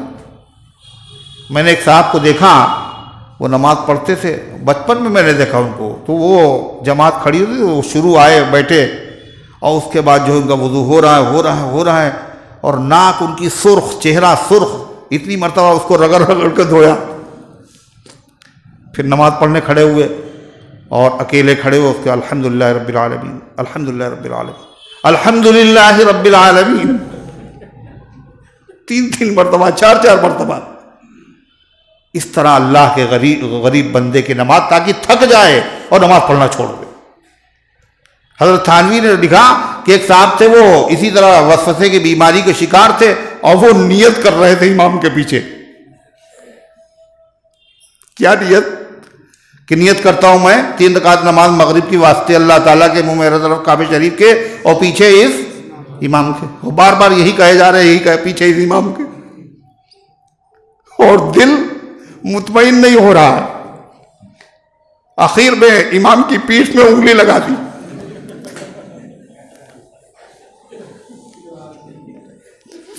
اور کہا پیچھے اس امام کے. تو قابل طرف ہیں ایسے لوگ، وہ بیچارے پریشان ہو رہے ہیں. ان کا علاج کیا ہے؟ توجہ مت دو اس کی طرف. اعوذ باللہ من الشیطان الرجیم پڑھو، سورہ حدید کی آیت پڑھو، سورہ حدید 27واں پارہ، آخری سورت، هو الاول والآخر والظاہر والباطن وهو بكل شیء علیم. جب خیال آئے پڑھ لو. سورہ حشر کی آخری 3 آیتیں پڑھو، صبح اور شام کو. 70,000 فرشتے دعائیں بھی کریں گے، اور اللہ تعالیٰ وسوسے کی بیماری سے نجات عطا فرمائے گا. ایک صاحب ہے ہمارے محلے میں رہتے، اور وہ کہنے لگے کہ بڑے وسوسے آتے، اور مولانا قرآن پڑھنے میں تو دل ہی نہیں لگتا. تسبیح کہیے تو ہم پڑھ لیں 1000 تسبیح، 1000 دانوں کی تسبیح. قرآن پڑھتے ہیں دل گھبراتا ہے. کبھی کبھی کان میں کوئی آدمی مجھ سے کہتا ہے بند کر دو قرآن، تھوک دو قرآن کو. پریشان بالکل ایک دم سے، پسینے میں نہائے ہوئے. میں نے کہا پریشان نہ ہوئیے آپ، یہ سب شیطانی وسوسہ ہے. اس کا علاج یہ ہے، اس کو آپ پڑھیے اور پھر مجھے بتائیے. اب وہ صاحب پڑھنے کے بعد آئے کہنا الحمدللہ، اللہ کا شکر ہے، قرآن پڑھنے میں بہت مزہ آ رہا ہے مجھے، وہ سارے وسوسے ختم ہو گئے. یہ علاج دنیا میں کسی ڈاکٹر کے پاس نہیں ہے، یہ اگر علاج ہے تو محمد الرسول اللہ صلی اللہ علیہ وسلم کے شفا خانے میں ہے۔ تو اللہ تعالیٰ نے کیا ارشاد فرمایا پھر جب صحابہ نے کیا کہا؟ ہم ایمان لائے، ہم نے مان لیا، ہم نے سن لیا۔ اللہ کیا کہہ رہا ہے؟ تعریف صحابہ کی، نبی کی۔ آمن الرسول بما انزل الیہ، ایمان لائے رسول۔ کون رسول؟ محمد الرسول اللہ صلی اللہ علیہ وسلم۔ بما انزل الیہ، اس پر جو ان کی طرف نازل کیا گیا۔ اور نبی کی طرف کیا نازل کیا گیا؟ قرآن۔ جن چیزوں پر اعتقاد رکھنا ضروری ہے قرآن نے بتایا، جن پر عقیدہ رکھنا ضروری ہے نبی بھی ان پر اعتقاد رکھتے ہیں۔ والمؤمنون، اور تمام ایمان والے بھی اعتقاد رکھتے ہیں، ایمان لائے۔ کون ایمان والے تھے؟ یہ صحابہ۔ ارے تھے نہیں تھے؟ اللہ کہتا ہے نبی بھی اعتقاد رکھتے ہیں اور صحابہ بھی ایمان رکھتے ہیں۔ دونوں کا ایمان اللہ نے الگ الگ بیان کیا۔ کیوں؟ اس لیے کہ ایمان تو دونوں رکھتے ہیں، مگر دونوں کے ایمان میں بہت بڑا فرق ہے۔ ایک نبی کا ایمان، نبی نے آنکھوں سے عرش دیکھا، کرسی دیکھی، جنت دیکھی اور عذاب کو دیکھا، اور ہم لوگوں نے خالی ہم لوگوں کا ایمان بالغیب ہے۔ نبی نے جو کہا وہ 100% کہا، ہمیں یقین ہے۔ اللہ نے جو کہا 100% کہا۔ اللہ فرماتا ہے کہ نبی بھی ایمان رکھتے ہیں اس چیز پر جو اتاری گئی ان کی طرف، ان کے رب کی طرف سے، اور تمام ایمان والے بھی ایمان رکھتے ہیں۔ کیا چیزیں ہیں جن پہ ایمان رکھنا ضروری ہے؟ اللہ فرماتا ہے کل آمن باللہ، ان میں سے ہر ایک اللہ پر ایمان رکھتا ہے۔ اللہ کے بارے میں کیا عقیدہ رکھتا ہے مومن؟ اللہ موجود ہے، اللہ ایک ہے، اللہ ہر عیب سے پاک ہے، اللہ ہر کمال سے متصف ہے۔ یہ اللہ پر ایمان کا مطلب۔ وملائکتہ، اور اس کے فرشتوں پر اعتقاد رکھتے ہیں۔ کیا فرشتوں پر اعتقاد رکھتے ہیں؟ جیسے جن ایک مخلوق ہے، انسان ایک مخلوق ہے، ایسے فرشتے بھی اللہ کی ایک مخلوق ہیں۔ وہ نور سے پیدا ہوئے ہیں، ان میں نہ مرد ہوتے ہیں نہ ان میں عورتیں ہوتی ہیں۔ وہ اپنے آپ کو جس شکل میں چاہتے ہیں تبدیل کر لیتے ہیں۔ وہ اللہ تعالیٰ کی نافرمانی کبھی نہیں کرتے، جو اللہ حکم دے وہی کرتے۔ وَكُتُبِهِ وَرُسُلِهِ، اور اس کی کتابوں پر ایمان رکھتے ہیں کہ اللہ نے جو کتابیں نازل فرمائی وہ سب سچی تھی، برحق تھیں، لیکن وہ اب قابل عمل نہیں ہیں، اس لیے وہ منسوخ ہو چکی ہیں۔ عمل تو کس پر ہوگا؟ قرآن پر۔ وَرُسُلِهِ، اور اللہ کے رسولوں پر ایمان رکھتے ہیں، ایک رسول پر نہیں، اللہ کے تمام رسولوں پر ایمان۔ اور کیسے ایمان رکھتے ہیں؟ مسلمان کیسے ایمان رکھتے ہیں؟ جیسے یہودی عیسائی نہیں۔ اللہ کہتا ہے لا نفرق بین احد من رسولہ، ہم نہیں فرق کرتے ہیں اس کے رسولوں کے درمیان میں۔ مطلب یہودی فرق کرتے ہیں کہ یہ ہمارا نبی، اس کو مانیں گے، عیسیٰ علیہ السلام کو نہیں مانیں گے۔ عیسائی کیسے ایمان لاتے ہیں؟ عیسیٰ علیہ السلام کو مانیں گے، موسیٰ علیہ السلام کو نہیں مانیں گے، اور دونوں کیا کرتے ہیں؟ محمد الرسول اللہ صلی اللہ علیہ وسلم کو نہیں مانیں گے۔ حالانکہ جو اللہ کے نبی کو نہیں مانتا نہ وہ موسیٰ کو مانتا ہے اور نہ وہ عیسیٰ کو مانتا ہے۔ جو قرآن پر ایمان نہیں رکھتا، نہ توریت پر اس کا ایمان ہے اور نہ انجیل پر اس کا ایمان ہے۔ اللہ فرماتا ہے کہ نبی نے کیا سکھایا ہے کہ جتنے پیغمبر آئے ہر پیغمبر پر ایمان لانا ضروری ہے۔ کوئی مسلمان ہو، تہجد پڑھتا ہو، اشراق پڑھتا ہو، اور 50 عمرے کیے ہوں، 75 حج اس نے کیے ہوں، اور کہ ہم موسیٰ کو نہیں مانتے، تو کیا ہوگا؟ وہ کافر ہے۔ نہیں مانتے نہیں، ان کی توہین کر دے، ان کے خاکے شائع کر دے کسی بھی نبی کی۔ یہ اسلام ہے، اسلام میں ایسی وسعت ہے ایسی کسی مذہب میں نہیں۔ آپ بتائیے جو فرانس میں ہوا، جو ڈنمارک میں ہوا، اللہ کے نبی صلی اللہ علیہ وسلم کی شان میں جو گستاخیاں ہوئیں، ایسے موقع پر کیا ہوتا ہے؟ انسان کی فطرت ہے، کیا ہوتا ہے؟ ایکشن کا ری ایکشن ہوتا ہے۔ تم نے ہمارے نبی کو برا کہا تو ہم تمہارے نبی کو برا کہیں گے۔ ارے ہوتا ہے نہیں ہوتا؟ مگر پوری دنیا میں کہیں سے ایک خبر بتا دیجئے یہ گستاخی کرنے والے عیسائی ہیں، کسی جاہل بھی مسلمان نے عیسیٰ علیہ السلام کی شان میں گستاخی کی ہو؟ نہیں کی، کر ہی نہیں سکتا۔ کیوں؟ ہمارے نبی نے یہ تعلیم دی ہے کیا کہ ہم تمام پیغمبروں پر ایمان لاتے ہیں، سارے پیغمبر برحق ہیں اور سارے پیغمبر قابل احترام ہیں، اور ایک کی توہین تمام پیغمبروں کی توہین ہے۔ اور ایک کو جھٹلانا تمام پیغمبروں کو جھٹ، یہ ہے اسلام۔ یہی حال ہم صحابہ کو بھی مانتے ہیں، ہم اہل بیت کو بھی مانتے ہیں۔ ارے مانتے نہیں مانتے؟ خاندان رسول کو اور صحابہ کو مانتے۔ اب اگر کوئی آدمی جو ہے صحابہ کو برا کہتا ہے، صحابہ کو کوئی برا کہتا ہے کوئی طبقہ، تو اس کا ری ایکشن کیا ہونا چاہیے؟ اچھا، جن کو تم مانتے ہو ان کو ہم نہیں مانیں گے؟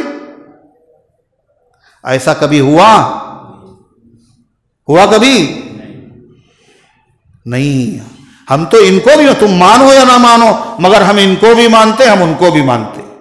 جیسے یہودی مانے نہ مانے، عیسائی مانے نہ، مسلمان تمام پیغمبروں کو مسلمان ہی برحق ہے، ایسے جو صحابہ کی بھی عزت کرتے ہیں اور اہل بیت کی بھی عزت وہی برحق ہیں، اور جو کسی کی شان میں گستاخی کرتے ہیں وہ برحق نہیں ہو سکتے۔ اللہ فرماتا ہے وقالوا سمعنا، یہ وہی بات آئی، اللہ تعریف کر رہا ہے صحابہ کی، کیا قالوا، اور انہوں نے کہا سمعنا، ہم نے سن لیا، وَأَطَعْنَا، اور اے اللہ ہم نے خوش دلی سے مان لیا۔ آگے بڑھو، آگے تھوڑی حرکت میں کیا ہوتا ہے؟ برکت۔ تو کیا ہوا؟ سمعنا، ہم نے سن لیا، وَأَطَعْنَا، اور ہم نے خوش دلی سے مان لیا، غفرانک، اے ہمارے رب ہمیں معاف کر دیے، ہم نے جو کہا تھا ہم عمل نہیں کر پائیں گے، اے اللہ ہمیں معاف کر دے۔ ربنا وإلیک المصیر، اے ہمارے پروردگار ہم سب آپ کے پاس لوٹ کر آنے والے ہیں، آپ کے دربار میں حاضر ہونے والے ہیں۔ اللہ تعالیٰ نے یہ جملہ کیوں کہا؟ صحابہ کی تعریف میں، نبی کی تعریف میں۔ پھر اللہ تعالیٰ نے صحابہ کے دل میں جو سوال پیدا ہوا تھا، کیا سوال پیدا ہوا تھا؟ ابھی تک تو نماز کا حکم تھا، روزے کا حکم تھا، زکوٰۃ کا حکم تھا، ہم نے کر لیا، اب خدا کہہ رہا جو دل میں خیال آئے گا اس کا بھی حساب ہوگا۔ اللہ اس کا جواب دے رہا ہے، کیا؟ لا یکلف اللہ نفسا الا وسعها، اللہ کسی شخص کو تکلیف نہیں دیتا، اللہ تعالیٰ کسی بندے کو اپنے کسی ایسے حکم کا پابند نہیں کرتا، الا ما وسعها، مگر جس کی اس میں طاقت ہو، جو اس کے بس میں ہو، جو اس کے اختیار میں ہو۔ جو چیزیں غیر اختیاری ہیں اللہ نے کسی ایسی چیز کا حکم نہیں دیا۔ جو وسوسے اور خیالات خود سے تمہارے دماغ میں آ رہے ہیں، اللہ قیامت کے دن ان پر حساب نہیں لے گا، مگر جو تم نے سوچے ہیں، چاہے نیک بات سوچی ہو چاہے تم نے بری بات سوچی ہو، اگر نیک بات سوچی ہے تو اس پہ ثواب ملے گا، اور بری بات سوچی ہے تو اس پہ گناہ ہوگا۔ اللہ فرماتا ہے لہا ما کسبت، اس کو ملے گا ثواب، ما کسبت، جو اس نے ارادے سے کیا۔ بغیر ارادے کے کچھ کام ہو جاتے ہیں، جو ارادے سے کیا اس کا ثواب ملے گا، اور جس میں ارادہ نہیں ہے یوں ہی خیال آئے گا۔ اب نماز پڑھنا شروع کیجئے، دیکھیے خیالات آ رہے ہیں، ایک ریل چل رہی، یہ خود ہی سے آ رہے ہیں نا، ارادے سے آ رہے ہیں۔ اسی سے وہ بھی بات سمجھ میں آ گئی کہ نبی کا خیال اگر آ جائے نماز میں تو لوگ کیا کہتے ہیں؟ لوگ کیا کہتے ہیں؟ کہتے نماز نہیں ہوتی، اور گدھے اور اگر خچر کا خیال آ جائے تو نماز ہو جاتی۔ کہتے ہیں نا، یہ بات کوئی عقل مند آدمی کہہ سکتا ہے؟ اللہ کہہ رہا دل میں خیال کوئی بھی آ جائے تمہارے، کسی چیز کا بھی آئے غیر اختیاری طور پر، اللہ کے وہاں اس کی پکڑ نہیں ہے۔ جو تم ارادہ کرو گے اسی پہ پکڑ ہے۔ اللہ تعالیٰ فرماتا ہے پھر اللہ تعالیٰ نے دعا سکھائی اپنے بندوں کو، اور بڑی پیاری دعا، جب اللہ ہی سکھائے تو اللہ قبول کرے گا نہیں کرے گا؟ حدیث میں یہ بھی آتا ہے، اس کے ہر جملے کے بعد اللہ تعالیٰ نے فرمایا فعلتو، میں نے کر دیا، میں نے کر دیا۔ پہلے دعا سکھائی تم یہ دعا مانگو، اور ہر جملے کے بعد خدا نے کیا کہا؟ میں نے یہ کر دیا۔ کیا کہا ہے دعا سنیے، ربنا لا تؤاخذنا، اے ہمارے پالنے والے ہمارا مواخذہ نہ کیجیے گا، ہماری پکڑ نہ کیجیے گا۔ اللہ خود کہہ رہا ہے یہ ہم سے کہا کرو، ربنا لا تؤاخذنا، اے ہمارے پالنے والے ہمارا مواخذہ نہ کیجیے، ہماری داروگیر نہ کیجیے، ہماری گرفت نہ کیجیے، ہماری پکڑ نہ کیجیے۔ کاہے پر؟ ان نسینا، اگر ہم بھول جائیں، اے اللہ اگر ہم سے بھول ہو جائے تو ہماری پکڑ نہ کیجیے۔ اللہ نے کیا کہا؟ فعلت ذالک، میں نے یہ کر دیا، تم بھولو گے معاف۔ رفع عن امتی الخطأ والنسیان، میری امت سے بھول چوک دونوں معاف کر دی گئی۔ کیا کہا؟ او اخطأنا، اے اللہ اگر ہم بھول جائیں تو ہماری پکڑ نہ کی، او اخطأنا، یا ہم چوک جائیں، یا ہم چوک جائیں۔ بھول و چوک دو لفظ بولے جاتے ہیں ایک ساتھ، دونوں میں فرق ہے۔ بھول و چوک دونوں میں فرق ہے۔ روزے میں آپ نے بھولے سے پیٹ بھر کے کھانا کھا لیا اور کسی نے بتایا ہی نہیں، آپ کو یاد بھی نہیں ہے، آپ کا روزہ سلامت رہے گا، ٹوٹے گا نہیں۔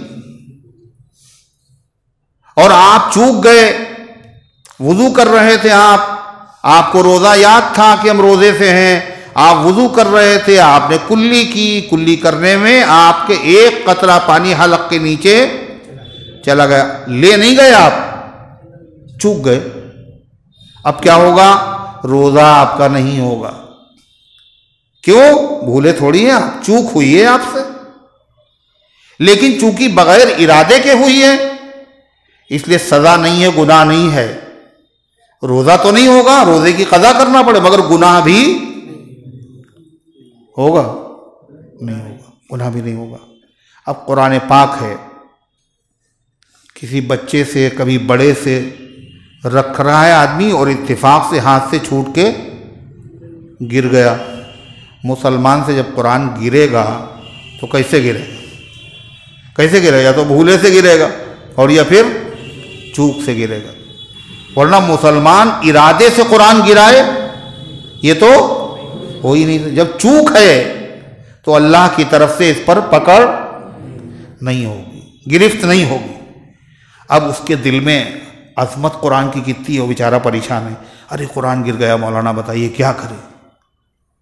قرآن گر گیا، بچے سے گر گیا، یہ قرآن کی عظمت ہے۔ لوگوں نے بھی کیا کیا؟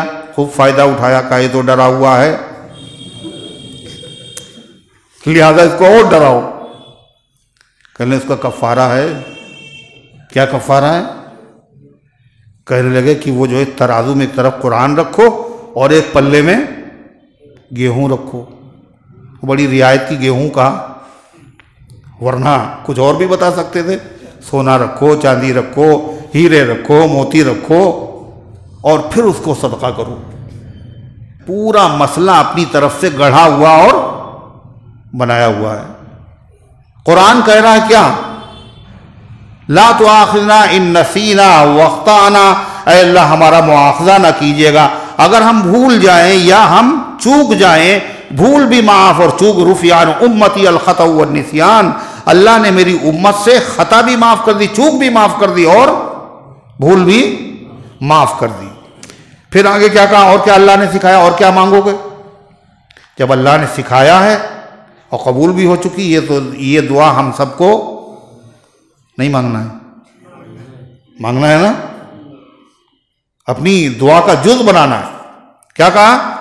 وَلَا تَحْمِلْ عَلَيْنَا إِصْرًا كَمَا حَمَلْتَهُ عَلَى الَّذِينَ مِنْ قَبْلِنَا، اور اے اللہ ہمارے اوپر ایسا بوجھ نہ رکھیے، ایسے سخت حکم ہمارے اوپر نازل نہ کیجیے، کما حملتہ، جیسا کہ آپ نے بوجھ رکھ دیا سخت حکموں کا ان لوگوں پر جو ہم سے پہلے تھے، ہم سے پہلی امتوں پر۔ اے اللہ آپ نے بڑے سخت حکم رکھے ہیں، اے اللہ ہمارے اوپر ویسے سخت حکم نازل نہ کیجیے۔ اللہ نے کیا کہا؟ قد فعلت، میں نے کر دیا۔ کیا سخت حکم نازل ہوئے تھے؟ کہ اگر کپڑا ناپاک ہو گیا تو پانی سے نہیں پاک ہوگا، کاٹنا پڑے گا۔ گناہ ہو گیا تو توبہ کرنے سے نہیں کام چلے گا، بلکہ اس گناہ کی سزا قتل ہے، قتل، جان لینا، یہ اس کی سزا۔ اللہ تعالیٰ نے کیسے آسان حکم نازل فرمائے کہ گناہ ہو گیا، بڑے سے بڑا گناہ ہو گیا، کسی کو پتہ ہی نہیں ہے، اکیلے میں اللہ کے سامنے رو کر گڑ گڑا کر، کسی کو نہیں معلوم ہے، اللہ نے اسے معاف کر دیا۔ ارے ہے یا نہیں؟ اللہ تعالیٰ نے ارشاد فرمایا، اور کیا کہا؟ ربنا ولا تحملنا ما لا طاقت لنا به، اور اے اللہ ہمارے اوپر دنیا یا آخرت کا کوئی ایسا بوجھ نہ ڈالیے ما لا طاقت لنا بھی، جس کی اٹھانے کی ہمارے اندر طاقت نہ ہو. اور آپ کو پتا ہے کہ ہمارے بندے میں طاقت ہے یا نہیں ہے، اور اللہ ہی کہہ رہا ہم سے یہ کہنا کہ ہمارے اوپر کوئی ایسا بوجھ نہ ڈالیے اے اللہ، دنیا کی مصیبت ہو، آخرت کا معاملہ ہو، جس کے اٹھانے کے اندر ہمارے اندر طاقت نہ ہو. اور پھر کہنا واعف عنا، اے اللہ ہمیں معاف کر دیجئے، واغفر لنا، اور ہمیں بخش دیجئے. یہ کیا ہوا؟ ہمیں معاف کر دیجئے، ہمیں بخش دیجئے، یہ تو بات ایک ہی ہوئی. واعف عنا، اے اللہ ہمارے بڑے گناہوں کو بھی مٹا دیجئے، واغفر لنا، اور ہمارے صغیرہ گناہوں کو بھی بخش دیجئے، وارحمنا، اور اے اللہ ہمارے اوپر رحم بھی فرمائیے. معاف کرنے کے بعد اپنی نعمتوں سے، اپنی رحمتوں سے ہمیں برکتوں سے نواز دیجئے. ایک صغیرہ گناہ، ایک کبیرہ گناہ، اور ایک اللہ تعالیٰ سے رحمتوں کو مانگ لیا. یہ کس نے سکھایا؟ اللہ تعالیٰ نے سکھایا. پھر کیا کہا؟ واعف عنا. یہاں پہ ایک جملہ ہو گیا تو کیا کہا؟ فالتو میں نے کیا.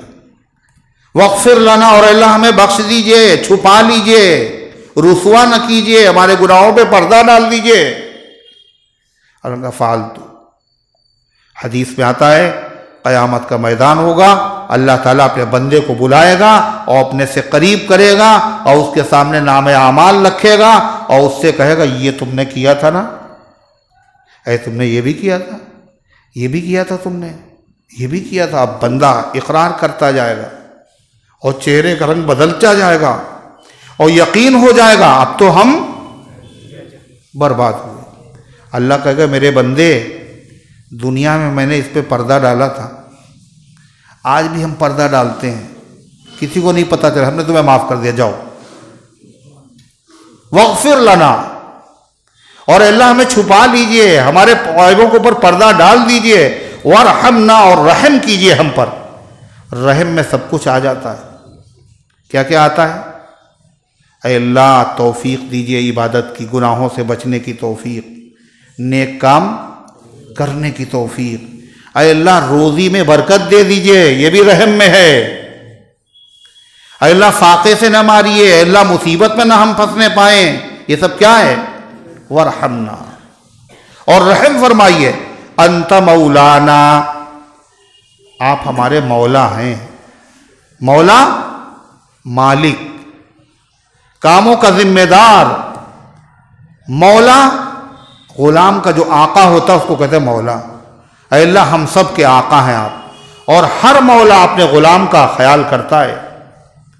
اے اللہ آپ ہم سب کے مولا ہیں، آپ ہمارا خیال کیجئے. ہم دین پر عمل دشمنوں کی وجہ سے نہیں کر پاتے، یا تو ہمارا دشمن شیطان ہے یا شیطان کے چیلے ہیں. اے اللہ شیطان کے حملوں سے بھی ہمیں بچائیے، اور شیطان کے چیلوں پر بھی ہمیں غلبہ. کیا کہا آگے؟ فانصرنا علی القوم الکافرین. اے اللہ ہماری مدد فرمائیے. کس کے خلاف؟ کافر لوگوں پر. اے اللہ ہم کو غلبہ عطا فرما دیجئے، ان کے خلاف ہماری مدد کیجئے. وہ ہم کو مٹانے پر، اسلام کے مٹانے پر، پیغمبر اسلام کی عظمت کو مٹانے پر، دین کے مٹانے پر آمادہ ہیں، سازشیں کر رہے ہیں، کوششیں کر رہے ہیں. طاقت بھی ہے، وسائل بھی ہے، قوت بھی ہے. اے اللہ سب کچھ ان کے پاس ہوگا، لیکن انک علی کل شیء قدیر تو آپ ہیں. آپ ہمارے مولا ہیں، آپ ہماری مدد کیجئے، اور ہمیں دین پر عمل کرنے میں جو رکاوٹیں ہیں اے اللہ ان رکاوٹوں کو اپنے فضل و کرم سے دور فرما دیجئے. جو سازشوں کے جال بنے جا رہے ہیں اے اللہ اپنی قدرت سے ان کو توڑ دیجئے. اے اللہ جو منصوبے بنائے جا رہے ہیں ان کو خاک میں ملا دیجئے. یہاں پر سورہ بقرہ مکمل ہو گئی. یہ قرآن پاک کی سورہ بقرہ کی آخری آیتیں ہیں، اور بڑی فضیلت ہے ان آیتوں کی. حدیث میں آتا ہے نبی کریم صلی اللہ علیہ وسلم نے فرمایا جس نے سورہ بقرہ کی آخری 2 آیتیں پڑھ لی تو ہر چیز سے کافی ہے اس کے لیے. کفتح کہاں سے؟ آمن الرسول سے لے کر کے فانصرنا علی القوم کافرین تک۔ آپ نے فرمایا کہ جو اس کو رات کو پڑھے گا تو اللہ تعالیٰ ہر طرح کی شیاطین کی شرارت سے، دکھ سے، تکلیف سے، حادثات سے، حاسدین کی حسد سے، ہر چیز سے اللہ اس کی حفاظت فرمائے۔ اور آپ نے فرمایا یہ خود بھی سیکھو، اپنی اولاد کو سکھاؤ، اپنی عورتوں کو سکھاؤ۔ آپ نے فرمایا عرش اعظم کے نیچے جو خزانے ہیں ان خزانوں میں سے ایک خزانہ سورہ بقرہ کی آخری آیتیں ہیں جو صرف میری امت کو عطا کی گئی ہیں، اس کے علاوہ کسی نبی کی امت کو عطا نہیں کی گئی۔ ایک حدیث میں آتا ہے کہ معراج میں نبی کریم صلی اللہ علیہ وسلم نے فرمایا 3 تحفے دیے گئے۔ معراج کے تحفے 3، ایک ہی پتہ ہے ہم لوگوں کو، نماز، ایک نماز کا تحفہ، ایک سورہ بقرہ کی آخری انہی آیات کا تحفہ، اور ایک جو شرک نہ کرے اللہ اس کو معاف ہی کر دے گا، کسی نہ کسی مرحلے پہ چاہے تو ویسے ہی معاف کر دے ورنہ سزا کے بعد معاف کر دے۔ یہ 3 تحفے نبی کریم صلی اللہ علیہ وسلم وہاں سے لے کر کے آئے ہیں۔ اس کی فضیلت ہے، حضرت عبداللہ ابن مسعود رضی اللہ عنہ کی روایت ہے، سورہ بقرہ کی وہ آیتیں 10 آیتیں ہیں جو آدمی پڑھ لے روزانہ، ہر طرح کے غم سے، فکر سے، پریشانیوں سے، ظاہری دشمن، باطنی دشمن، اللہ سب سے اس کی حفاظت فرمائے۔ کتنی آیتیں؟ 10۔ وہ 10 آیتیں کون کون سی ہیں؟ فرمایا کہ 4 آیتیں تو ہیں شروع کی سورہ بقرہ کی، الف لام میم سے لے کے مفلحون تک، الف لام میم سے لے کے اولئک علی ھدی من ربہم واولئک ھم المفلحون، تراویح میں یہیں تک پڑھا جاتا ہے، دوسری جب شروع ختم ہوتا ہے قرآن، ہے نا۔ اور 2 آیتیں آیت الکرسی، اور اس کے بعد یہ آیتیں سورہ بقرہ کی جو آخر والی ہیں، یہ سب کل ملا کے کتنی ہو گئی؟ 10 آیتیں۔ ان کو جو آدمی پڑھے گا اللہ تعالیٰ اتنا اس کو نوازے گا۔ اللہ تعالیٰ کی مہربانی، سورہ بقرہ مکمل ہوئی، اس میں اتنے احکامات ہیں۔ حضرت فاروق اعظم رضی اللہ عنہ نے اس کو 12 سال میں پڑھا۔ کتنے سال میں؟ 12 سال میں۔ اور عبداللہ ابن عمر نے جو پڑھا تو 8 سال میں، اور فاروق اعظم نے نبی سے پڑھا تھا۔ اب سوچئے کیسے پڑھا ہوگا؟ ان کی طرح اگر ہم لوگ پڑھیں تو ساری زندگی پڑھیں، جب بھی نہیں پڑھ پائیں گے جیسے انہوں نے پڑھا تھا۔ اور جب مکمل ہوئی تو انہوں نے ایک اونٹ باقاعدہ ذبح کیا اور سب کی دعوت کی کہ اللہ نے اتنی بڑی نعمت ہم کو عطا فرمائی۔ جس آدمی کو سورہ بقرہ یاد ہو جاتی تھی صحابہ میں، اس کا رتبہ دوسرے صحابہ سے بڑھ جاتا۔ کہتے میاں ان کو سورہ بقرہ یاد ہے، ان کو سورہ بقرہ یاد ہے، اللہ اکبر۔ حدیث میں آتا ہے ایک وفد آیا دوسرے قبیلے کا اور دوسری جگہ سے، اور جب وہ واپس جانے لگے تو آپ صلی اللہ علیہ وسلم فرمایا کہ بھائی دیکھو ایک امیر بنا لو اپنے اوپر، مگر امیر اس کو بناؤ جس کو قرآن زیادہ یاد ہو۔ آپ نے کہا اچھا قرآن سناؤ، آپ نے سب سے قرآن سنا۔ اس کے بعد جو ہے وہ ایک ان میں بہت چھوٹے کمسن صحابی بھی تھے، اب تم بھی سناؤ۔ کہلے حضور مجھے یاد ہے، جتنا ان لوگوں نے سنا ہے سب یاد ہے مجھے، اور حضور مجھے سورہ بقرہ بھی یاد ہے۔ آپ نے فرمایا اچھا سورہ بقرہ بھی تمہیں یاد ہے، تو اے قافلے والوں تمہارے امیر یہی ہیں۔ کون امیر ہیں؟ وہ بچہ جو کمسن تھا اسی کو امیر رکھو، اس کو قرآن زیادہ یاد۔ یہ وہ عظیم الشان دولت ہے اللہ نے ہمیں عطا فرمائی۔ اللہ اس کی قدر کرنے کی توفیق عطا فرمائے، اور اس میں جو احکامات اللہ تعالیٰ نے بیان فرمائے ہیں اللہ ان کو سن پر عمل کرنے کی توفیق عطا فرمائے، اور سننے میں اور بیان کرنے میں جو غلطی اور کوتاہی ہو گئی اللہ اپنی رحمت سے معاف فرمائے۔ اس کے بعد جو سورت ہے اس سورت کا نام سورہ آل عمران ہے، انشاءاللہ آئندہ ہفتے میں اس کا درس ہوگا۔ زعیم کی الجھن ٹھیک ہو جائے، اللہ تعالیٰ ان کی الجھن کو دور فرمائے۔ سورہ علم نشرہ 17 مرتبہ پڑھ کے دم کر لے۔ بندر کا خواب اور چھپکلی کا خواب بہت آتا ہے۔ خواب کسی چیز کا بھی ہو، دیکھیے آپ پڑھ کر کے سوئیے قل هو اللہ، قل اعوذ برب الفلق، قل اعوذ برب الناس، ہاتھوں پہ دم کیجئے، پورے جسم میں ملیے، پھر آپ کو خواب آئیں گے نہیں یہ سب. اور اگر خدا نخواستہ کوئی خواب آئے تو کروٹ بدل لیجئے اور اعوذ باللہ من الشیطان الرجیم پڑھ لیجئے بس انشاءاللہ. اور کسی سے بتانے کی ضرورت نہیں ہے، نقصان نہیں ہوگا. فجر کی نماز کے بعد سو سکتے ہیں اگر ضرورت ہو. اگر ضرورت ہو، مجبوری ہو، عادت نہ بنائیے. اللہ تعالیٰ، یہ تو زعیم ہی کا ہے شاید. قرآن کیا لکھا؟ تنخواہ میں سے درس قرآن میں دے سکتے ہیں. کیا مطلب بھائی؟ اس کا کیا مطلب؟ درس قرآن میں کیا کسی سے پیسہ بھی لیا جاتا ہے کیا؟ یہاں پیسہ ایسا تو لیا نہیں جاتا. قرآن پاک کا ٹائم کرنا چاہیے، چاہنے کے بعد بھی کر سکتے. کیا لکھا ہے بھائی؟ یہ صاف لکھا کیجئے اور صحیح لکھا کیجئے. کیا لکھا ہے پڑھو. حاجی خلیق کی بیوی کی طبیعت بہت خراب، اللہ شفا عطا فرمائے. سمیع الدین اسپتال میں ہیں، اللہ تعالیٰ ان کو شفا عطا فرمائے. علیم کی طبیعت بہت خراب ہے، اللہ شفا عطا فرمائے. امت کے تمام مریضوں کو شفا عطا فرمائے. یہ ہندی میں بھی ہے. السلام علیکم، آپ خیریت سے ہیں؟ میری اہلیہ کی 4 مہینے سے طبیعت خراب ہے، کھانا نہیں کھا پا رہے، اللہ رحم فرمائے، اللہ شفا عطا فرمائے. قرآن پاک کا سجدہ اسی ٹائم کرنا چاہیے کہ بعد میں کر سکتے ہیں. اگر آدمی اس پوزیشن میں ہے کر سکتا ہے سجدہ تو اسی وقت کرنا چاہیے، ورنہ یہ ادھار ہوگا. جب آدمی نقد لینے پہ قادر ہو تو اسے ادھار نہیں کرنا چاہیے.